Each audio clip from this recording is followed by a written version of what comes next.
मित्रों, यूं तो महाभारत का हर एक पात्र अपने आप में किसी रहस्य से कम नहीं था।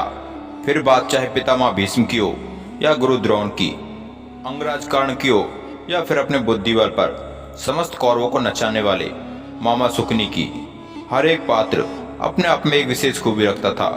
लेकिन मित्रों, आज हम बात करने वाले हैं पृथ्वी पर जीवित उन 7 चिरंजीवियों में से एक अश्वत्थामा के बारे में। मित्रों, पौराणिक कथाओं में ऐसा उल्लेख मिलता है कि महाभारत युद्ध के बाद जीवित बचे योद्धाओं में अश्वत्थामा एक ऐसे योद्धा हैं जो आज भी पृथ्वी पर जीवित अवस्था में भ्रमण कर रहे हैं। भगवान शिव के वरदान से गुरु द्रोणाचार्य और उनकी पत्नी को एक पुत्र प्राप्त हुआ। वह योद्धा थे अश्वत्थामा। अश्वत्थामा भी अपने पिता की तरह शस्त्र तथा शास्त्र कला में पारंगत थे। महाभारत युद्ध में उन्होंने सक्रिय भाग लिया। वो युद्ध में कौरवों की सेना के सेनापति थे। उनके युद्ध कौशल से पांडवों की सेना को तितर बितर कर दिया था। वो अकेले ही संपूर्ण सेना से लड़ने का दम रखते थे। नमस्कार मित्रों, आज हम जानेंगे अश्वत्थामा के अद्भुत और अभूत रहस्यों के बारे में, जिन्हें शायद ही आपने पहले पढ़ा या सुना हो। इसलिए जल्दी से वीडियो को लाइक करके चैनल को सब्सक्राइब कर लें। आइए जानते हैं पहला रहस्य।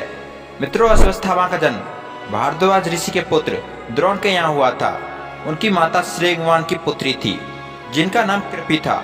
मित्रों, द्रोणाचार्य का गोत्र अंगिरा था। तपस्या द्रोण ने पितरों की आज्ञा से पुत्र प्राप्त हेतु कृपि से विवाह किया। कृपि भी बड़ी धर्मपरायण और शास्त्र धर्म में रुचि रखने वाली तपस्विनी थी। जन्म लेते ही अश्वत्थामा ने उच्च सर्वा के समान घोर शब्द किया जो सभी दिशाओं में गूंज उठा। तभी आकाशवाणी हुई कि इस अद्भुत बालक का नाम अश्वत्थामा होगा। जन्म से अश्वत्थामा के मस्तक पर एक बहुमूल्य रत्नमणि थी जो उन्हें राक्षसों, नागों तथा अस्त्रों से बचाती रही। अश्वत्थामा को शिव का अंश भी माना जाता है। आइए जानते हैं दूसरा रहस्य। मित्रों, अश्वत्थामा ने अपना बचपन संघर्षपूर्ण बिताया था। स्थिति ये थी कि उन्हें जन्म के बाद द्रोण के घर में खाने तक की कमी हो गई थी। कथाओं के अनुसार चावल के आटे का घोल पीकर बालक अश्वत्थामा कहते थे कि मैंने दूध पी लिया है। इस विपदा को दूर करने के लिए द्रोण गुरु परशुराम के पास गए। द्रोण गुरु परशुराम के पास से लौटे तो घर में गाय तक न थी। अन्य ऋषि कुमार को दूध पीता देख अश्वत्थामा रोता था। एक दिन द्रोण ने देखा कि ऋषि कुमार चावल के आटे का घोल बनाकर अश्वत्थामा को पिला चुके हैं। अश्वत्थामा मैंने दूध पी लिया है यह कहकर आनंदित हो रहे थे। यह देखकर द्रोण स्वयं को धिक्कारते हैं। इससे यह स्पष्ट होता है कि अश्वत्थामा ने अपना बचपन बड़े संघर्ष में बिताया था। तीसरा रहस्य। मित्रों, अपनी आर्थिक तंगी से जूझ रहे गुरु द्रोण ने मदद के लिए अपने परम मित्र राजा द्रुपद के यहाँ जाने का मन बनाया। वो अपने पुत्र के साथ राजा द्रुपद के दरबार में जा पहुंचे, लेकिन वहां उन्हें धुतकार ही मिली।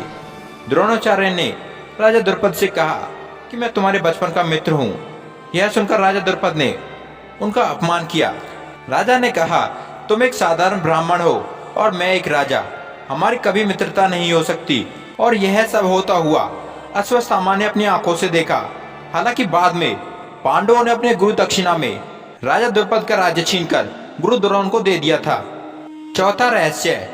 मित्रों, अश्वत्थामा जीवन में अभावों की आग में तपकर सोना बने। महान पिता गुरु द्रोणाचार्य से उन्होंने धनुर्विद्या प्राप्त की। द्रोणाचार्य ने धनुर्विद्या के सारे रहस्य उन्हें बता दिए थे तथा सभी अस्त्रों का ज्ञान उन्हें दिया था। मित्रों, अर्जुन भी उनसे श्रेष्ठ नहीं थे। नारायणास्त्र एकमात्र ऐसा दिव्यास्त्र था जिसका ज्ञान अश्वत्थामा को छोड़कर महाभारत में अन्य किसी योद्धा के पास नहीं था। यह बहुत ही भयंकर अस्त्र था। मित्रों, महाभारत में दोनों पक्षों के महारथी उनकी शक्ति सामर्थ्य से परिचित थे। उनके जैसा निर्भीक योद्धा कौरव पक्ष में और कोई नहीं था। पांचवा रहस्य। मित्रों, अश्वत्थामा की संहारक शक्ति को देखते हुए श्री कृष्ण ने युधिष्ठिर से छल का सहारा लेने को कहा। इस योजना के तहत युद्ध में यह बात फैला दी गई कि अश्वत्थामा मारा गया, लेकिन युधिष्ठिर झूठ बोलने को तैयार नहीं थे। तभी अवंतीराज का अश्वत्थामा नामक हाथी भीम द्वारा वध कर दिया गया। इसके बाद युद्ध में यह बात फैला दी गई कि अश्वत्थामा मारा गया। जब गुरु द्रोणाचार्य ने धर्मराज युधिष्ठिर से पूछा कि क्या यह बात सत्य है कि अश्वत्थामा मारा गया, तब युधिष्ठिर ने जवाब दिया कि हाँ, अश्वत्थामा मारा गया, परंतु हाथी है या इंसान पता नहीं।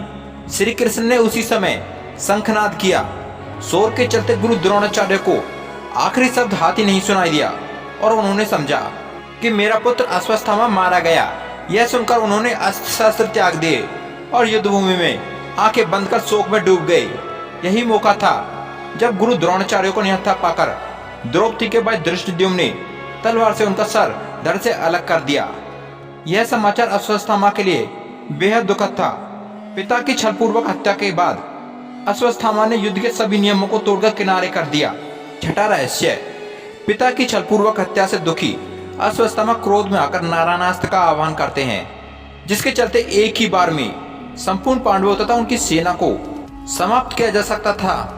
लेकिन पांडवों को इससे बचाने के लिए श्री कृष्ण ने उन्हें रथ से नीचे उतरकर अपने अपने अस्त्र त्यागने को कहा और कहा कि सभी नारायणास्त्र के सामने आत्मसमर्पण कर लो, अन्यथा मारे जाओगे। सभी पांडवों और उनकी सेना ने ऐसा ही किया। इस तरह वे बच सके। मित्रों, ये थे अश्वत्थामा के कुछ रहस्य। मित्रों, अगर वीडियो अच्छा लगा तो वीडियो को एक लाइक करके चैनल को सब्सक्राइब कर लें। राधे राधे।